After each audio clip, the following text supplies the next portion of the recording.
Bismillahirrahmanirrahim. Alhamdulillahi rabbil alamin. Nahmaduhu wa nasta'inuhu wa nastaghfiruh.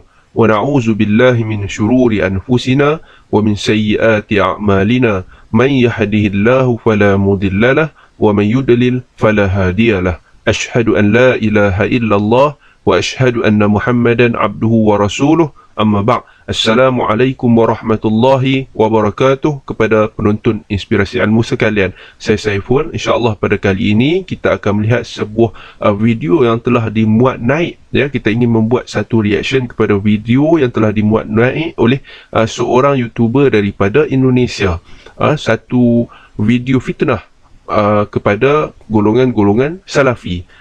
Video ini berkaitan dengan seorang yang digelar ataupun diberi nama Alwi, Ustaz Alwi. Ustaz Alwi ini digambarkan sebagai seorang yang berfahaman Salafi ataupun Wahabi lah.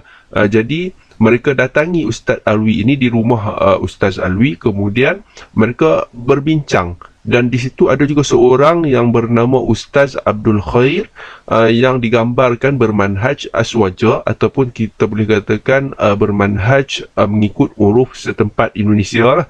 Jadi mereka berbincang berkaitan dengan mereka punya manhaj masing-masing. Jadi ada satu part itu mereka agak tegang. Jadi Ustaz Alwi yang bermanhaj Salafi ini agak tegang dan beremosi. Maka ada satu part tu dia berdiri dan ingin memukul Ustaz Abdul Khair yang bermanhaj aswaja ini. Jadi di situ digambarkan bahawasanya Ustaz Alwi ini sangat ganas. Ini adalah satu fitnah yang cuba untuk ditimbulkan supaya menampakkan bahawasanya orang Salafi ini ganas. Ini adalah satu fitnah yang cukup dahsyat yang tersebar di seantero Indonesia dan juga Malaysia, juga Singapura pun nak juga. Tak apalah kita bagi dekat Singapura tu kan. Jadi fitnah ini tersebar luas. Bila tersebar luas, maka kita perlulah menjelaskan keadaan yang berlaku. Jadi kita tonton dulu video yang dikatakan viral itu ya. Bener nggak?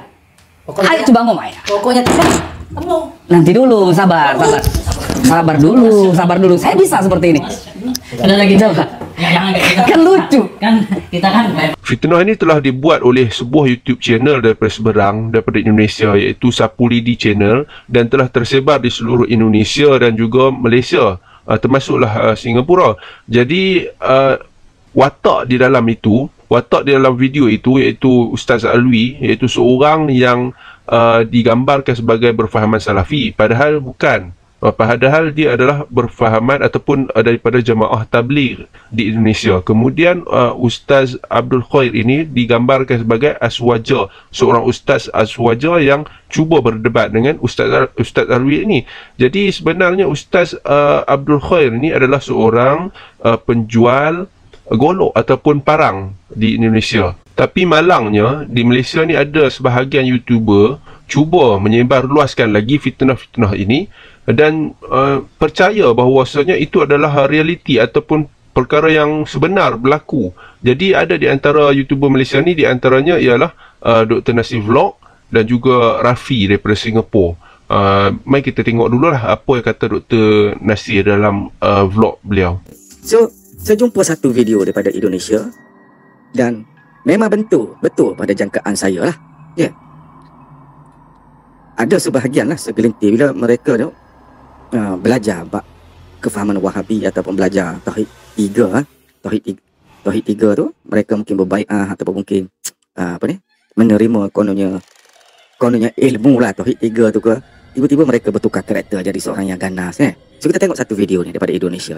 Dia ni seorang ustaz, dia boleh baca Quran, boleh. Begitu yakin beliau bahawasanya video ini benar-benar realiti yang berlaku, sehingga membuat fitnah kepada golongan-golongan Salafi di Malaysia dan juga di seluruh dunia ini. Ya Dr. Nasir, jadi mari kita tengok apa kata YouTuber daripada Indonesia ini, iaitu Sapulidi, berkaitan dengan video yang beliau buat sendiri ini, sama ada dia realiti ataupun settingan ataupun lakonan. Realiti ataupun lakonan. Dalam Indonesia dia orang panggil settingan. Nanti kita saksikan sama-sama. bahkan Ustadz, kita pernah silaturahim tempat antum kan? Pertama kali Sapulidi bertemu dengan Ustadz, semua sudah dijabarkan, settingan. Dia nggak tahu jejak digital kita banyak saudara. Yang kita sampaikan semua itu banyak. Untuk apa? Untuk yang paham dengan kita cukup mengetahui senyum, dan orang yang tidak paham dengan kita dan menganggap itu settingan juga tersenyum dengan adanya kita mengakui. Jadi bentuknya apa? Kalau saya bilangkan real, yang settingan marah. Kita bilang settingan, yang real nanti marah. Nah, jadi biarkanlah orang yang berpendapat. Kita sering mengatakan settingan, kita tidak pernah mengatakan real. Kenapa demikian? Bahwasanya di Indonesia ini saja saya bisa menghargai penonton netizen, maksudnya. Ya, jelas sekali ya. Ini adalah settingan ataupun lakonan dan bukan realiti ataupun betul-betul terjadi. Ia hanyalah sebuah lakonan untuk konten YouTube yang dilakukan oleh seorang YouTuber daripada Indonesia, iaitu Sapulidi Channel. Jadi ini telah menjadi satu fitnah yang besar kepada golongan Salafi yang cuba disebarkan oleh golongan-golongan seperti ini. Ini amat bahaya sekali. Baiklah tuan-tuan dan puan-puan, sehingga setakat ini dahulu video kita, dan insya-Allah kita akan berjumpa lagi pada video yang berikutnya. Wabillahi taufiq wal hidayah. Wassalamualaikum warahmatullahi wabarakatuh.